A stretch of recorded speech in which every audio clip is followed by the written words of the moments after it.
welcome all. So today we are going to discuss about limits. So before starting limits, we'll talk a bit about functions. Limits शुरू करने से पहले हम functions के बारे में देख लेते हैं.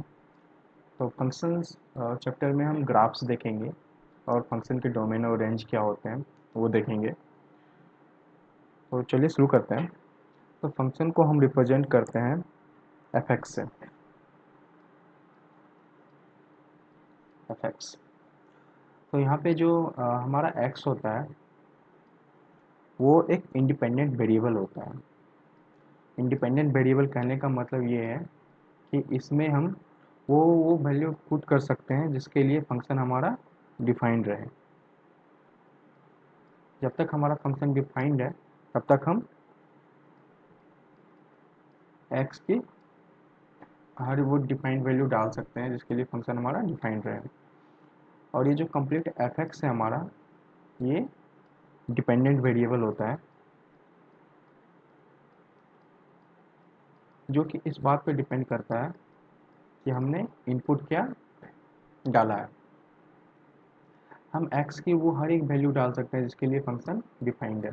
मान लो आपका कोई फंक्शन है जो 1 से लेके 99 तक डिफाइंड है, तो हम 1 से लेके 99 तक कोई भी वैल्यू x की डाल सकते हैं और उसके लिए फंक्शन हमारा डिफाइंड भी होगा. मान लो कोई एक वैल्यू 0 है, x की वैल्यू 0 डालने पे फंक्शन अगर डिफाइंड नहीं होता है तो हम इसे अनडिफाइंड फंक्शन बोलेंगे ना. जैसा कि आप देख सकते हो यहाँ पे सिर्फ एक ही x है. एक x का मतलब होता है कि ये सिंगल वेरिएबल फंक्शन है. अगर आपका फंक्शन दो वेरिएबल का हो तो हम x और y दो इंडिपेंडेंट वेरिएबल यूज करेंगे. और यहाँ पे जो x y है वो इंडिपेंडेंट वेरिएबल है. इंडिपेंडेंट वेरिएबल है. और अगेन आप जो कंप्लीट आपका एफ एक्स वाई है ये एक डिपेंडेंट वेरिएबल है.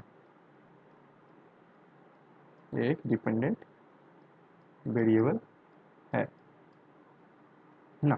फंक्शन को कुछ हम ऐसे डिफाइन करते हैं. फंक्शन को एफ एन से डिफाइन करते हैं. इसे शॉर्ट में एफ एन हम लिखते हैं. तो फंक्शन को हम ऐसे डिफाइन करेंगे कि फंक्शन एक इंडिपेंडेंट वेरिएबल है जो कि डिपेंड करता है एक या उससे ज़्यादा इंडिपेंडेंट वेरिएबल पे. तो function is a dependent variable.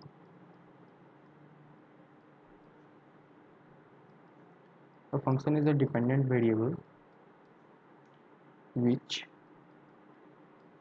depends upon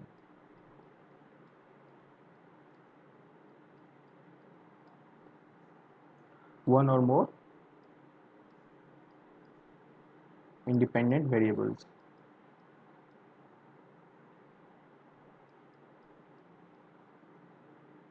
Independent variables. जैसा कि आप यहाँ पे देख सकते हो, यहाँ पे एक x है जो इंडिपेंडेंट वेरिएबल है और यहाँ पे x और y है जो दो इंडिपेंडेंट वेरिएबल है. राइट. तो इंडिपेंडेंट वेरिएबल एक भी हो सकता है और independent variable more than one भी हो सकता है ना.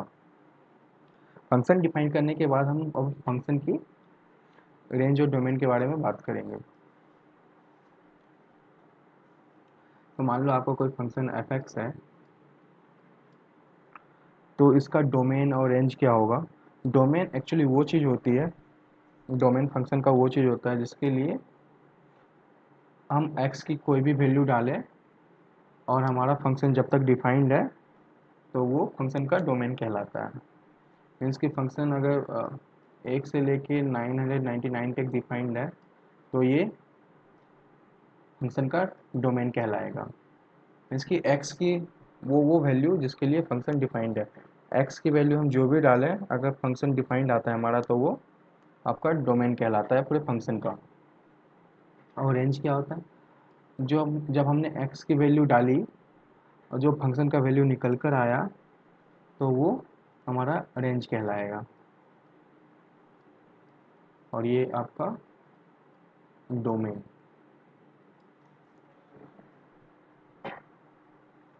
तो डोमेन ऑफ फंक्शन क्या होता है?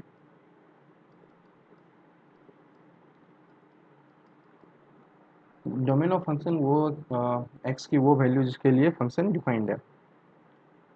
तो value taken by independent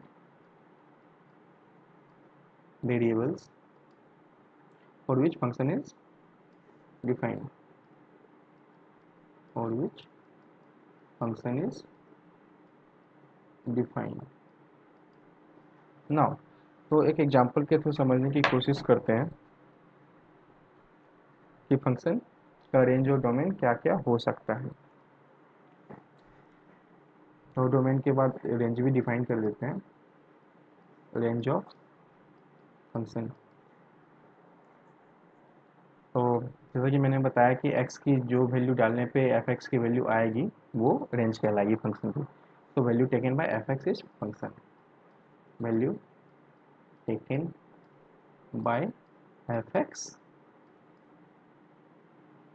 is range of function.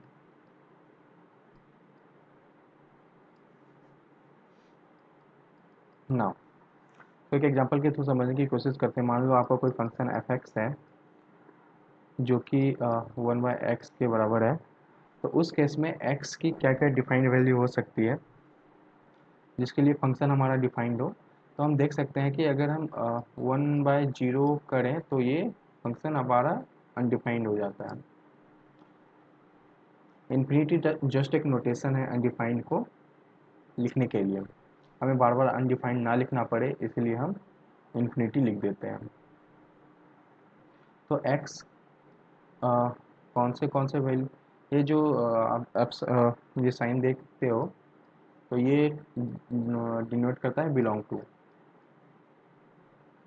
To x belongs to all real number minus zero. अगर हम जीरो को एक्सक्लूड कर दें तो हमारा डोमेन निकल कर आ जाएगा। रियल नंबर क्या होता है? अगर आपका कोई भी नंबर लाइन है तो ये जीरो है, तो जीरो के राइट हैंड साइड में जो भी इंटीजर्स आएंगे, जो भी डेसिमल्स आएंगे वो, और लेफ्ट हैंड साइड में जो भी डेसिमल्स आएंगे और जो भी इंटीजर्स आएंगे वो, और इंक्लूडिंग जीरो। तो ये आपका पूरा रियल नंबर होता है। मीन्स कि आप जो भी नंबर सोच सकते हो वो एक रियल नंबर है, राइट। अगर हम सारे रियल नंबर में जीरो को एक्सक्लूड कर दें तो ये इस फंक्शन का रेंज कहलाएगा, डोमेन कहलाएगा, सॉरी, ये इस फंक्शन का डोमेन कहलाएगा। एक्स की जिस वैल्यू के लिए फंक्शन डिफाइंड है तो वो एक्स, तो वो पूरे फंक्शन का डोमेन कहलाएगा। और एक्स की जो जो वैल्यू डालने पे एफ एक्स की वैल्यू आएगी, फंक्शन की जो भी वैल्यू आएगी वो रेंज कहलाएगी।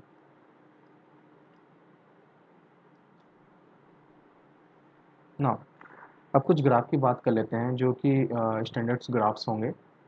और इन ग्राफ्स को जस्ट आपको अपने माइंड में रखना है ताकि आपको फंक्शन की फील आ सके कि फंक्शन दिखता कैसा है, अ, उसका शेप क्या होता है। तो इससे आपको चीज़ों को पकड़ने में आसानी होगी। तो पहला ग्राफ जो हम बात करेंगे वो y equal to F x equal to x, उसकी y इक्वल टू एक्स का ग्राफ। हमने स्ट्रेट लाइन का ग्राफ पढ़ा होगा, y equal to m x plus c. अगर हम m का वैल्यू, m यहाँ पे स्लोप है। स्लोप क्या होता है? अगर कोई भी आपका एक स्ट्रेट लाइन है वो कितना इंक्लिनेशन बना रहा होता है हॉरिजॉन्टल लाइन से, उसको हम थीटा रिप्रेजेंट करते हैं, थीटा से रिप्रेजेंट करते हैं। तो ये जो थीटा है ये आपका एक्चुअली स्लोप है। तो यहाँ पे स्लोप जो है हम m से रिप्रेजेंट करेंगे। अगर हम m की वैल्यू 1 ले लें तो हमारा y इक्वल टू, और c की वैल्यू अगर हम 0 ले लें तो हमारा y equal to x equation निकल कर आएगा। अगर हम y इक्वल टू एक्स की ग्राफ बनाने की कोशिश करें तो वो आपका कुछ ऐसा दिखेगा, एक लीनियर लाइन दिखेगा।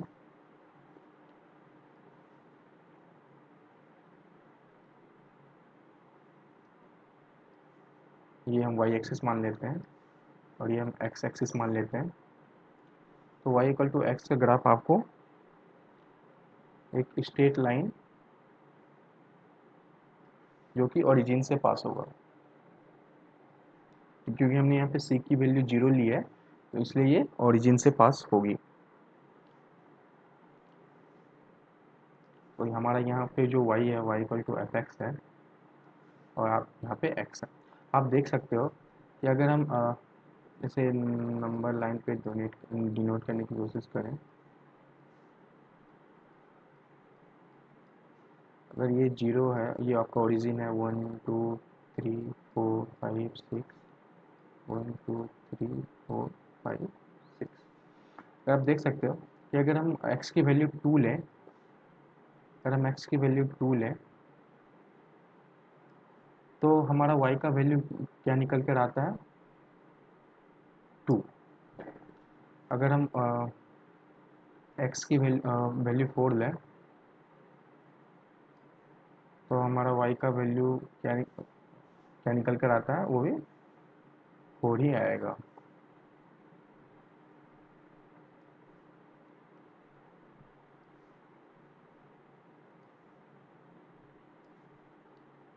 वो भी 4 ही आएगा।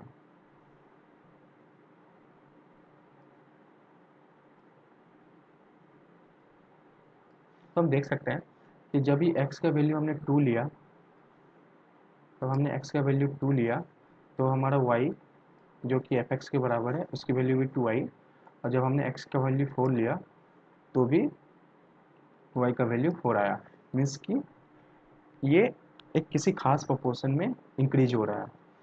तो हम इससे बोल सकते हैं ये जो प्रोपोर्शन है वो आपका लीनियर प्रोपोर्शन है। तो ये जो आपका फंक्शन निकल के आएगा, ये जो आपका ग्राफ निकल के आएगा, ये y इक्वल टू एक्स का ग्राफ होगा, राइट। तो हम दूसरे ग्राफ के बारे में बात करते हैं। ये हमारा पहला ग्राफ हो गया,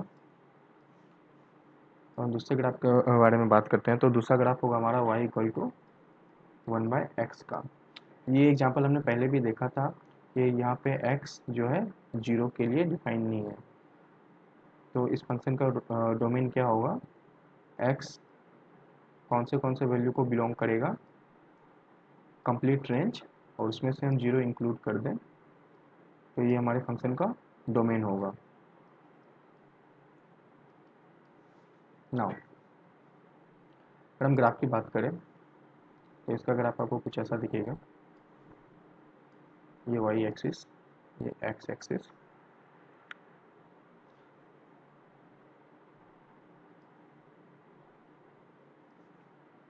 ये आपका ओरिजिन, ये -x और ये -y। तो इसका ग्राफ आपको कुछ ऐसा दिखेगा कि ये 0 पे डिफाइन नहीं होगा, राइट। तो हमें 0 से बचना है यहाँ पे।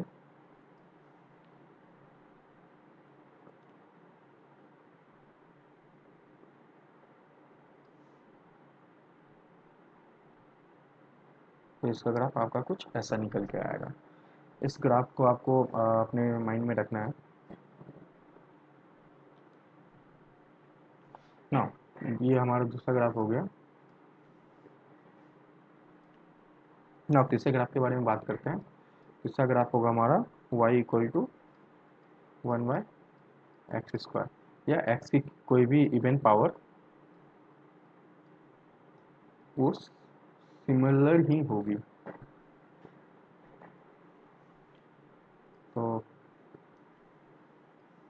ये आपका नंबर लाइन,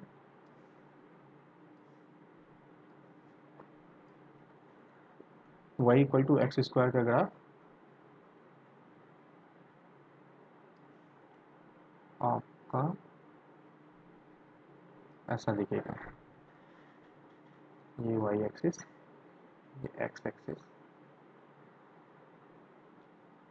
y किसके बराबर है, y फंक्शन के बराबर है। तो आप देख सकते हो यहाँ पे जो y की जो वैल्यू है वो निगेटिव नहीं आ रही है, y की वैल्यू आपकी निगेटिव नहीं आ रही है, क्योंकि यहाँ पे इवन पावर है, हम x की कोई भी वैल्यू डालेंगे तो हमारा वैल्यू, फंक्शन का वैल्यू जो है पॉजिटिव निकल के ही आएगा। मान लो हमने कोई x का वैल्यू लिया 4, तो हमारा जो y का वैल्यू निकल के आएगा 1/4² इक्वल टू 1/16। तो ये आप देख सकते हो ये एक पॉजिटिव नंबर है। उसी तरह हम x इक्वल टू अगर -7 ले लें तो y का वैल्यू 1/-7 का होल स्क्वायर इक्वल टू 1/49। तो आप देख सकते हो यहाँ भी y का वैल्यू पॉजिटिव ही निकल के आ रहा है। मीन्स कि जो ये y का ग्राफ है, y इक्वल टू 1/x² का ग्राफ है, वो जो आपकी x एक्सिस है उसके बिलो नहीं जाएगी। आई होप समझ में आया होगा आपको। ये हमारा तीसरा ग्राफ था। अब चौथे ग्राफ के बारे में बात करें तो वो ग्राफ होगा आपका y इक्वल टू a⁴x का। नाउ a की वैल्यू जो है वो अगर ग्रेटर देन 1 है, हम दो केसेस में स्टडी करेंगे। केस 1 में a की वैल्यू ग्रेटर देन 1 होगी, और केस 2 में a की जो वैल्यू होगी वो लेस देन और 0 से बड़ी और 1 से छोटी, मीन्स कि 0 से लेके 1 के बीच में, राइट ना। तो y इक्वल टू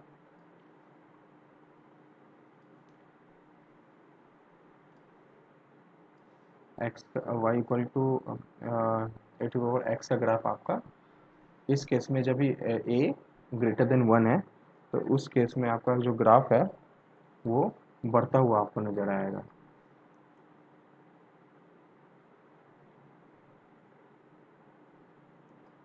ये इन्फिनिटी की ओर जाता दिखेगा आपको कुछ।